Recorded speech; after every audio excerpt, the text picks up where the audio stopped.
that on television in the 1950s in a city like Detroit that was, still struggling, especially with some racial issues? Well, he had a lot of freedom, and in fact, there was a surprising amount of freedom in local TV at that time in the 50s to do different things. I mean, Starlit Stairway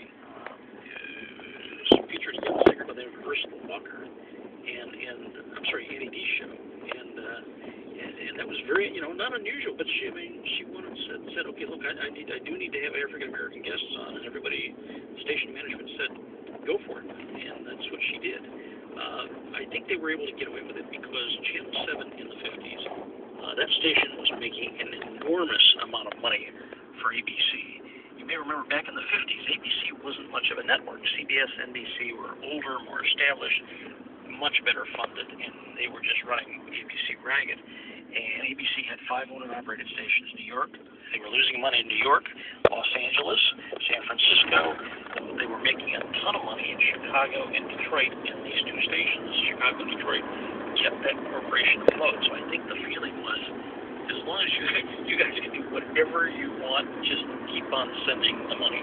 I think that's part of what kept that going for such a long time. My guest right now, Tim Kiska, author of From Soupy to Nuts, A History of Detroit Television, among other books. But we're talking about Soupy Sales, of course, who passed away at the age of 83 last night in New York. What intrigued me about this guy, too, was just, how popular he was. He had this children's show. Of course, he was known as being a funny person, doing a kid's show, but he had friendships with some significant celebrities. Frank Sinatra was a huge fan of Soupy Sales, in fact, even agreeing to appear on the program, which seems not necessarily to go along with what Frank Sinatra was about at the time. Well, it was interesting. When Sinatra was about ready to appear on the show, somebody says, "Oh, Mr. Sinatra, can we take you around and show you the show?" He says, "No, don't bother. I know the show better than you do, I think." And it was because his kids were big fans of that show. And for a brief period of time there, he'd left Detroit in 1959 to go to Los Angeles, KABC, and he became quite a hot showbiz commodity for a short period of time.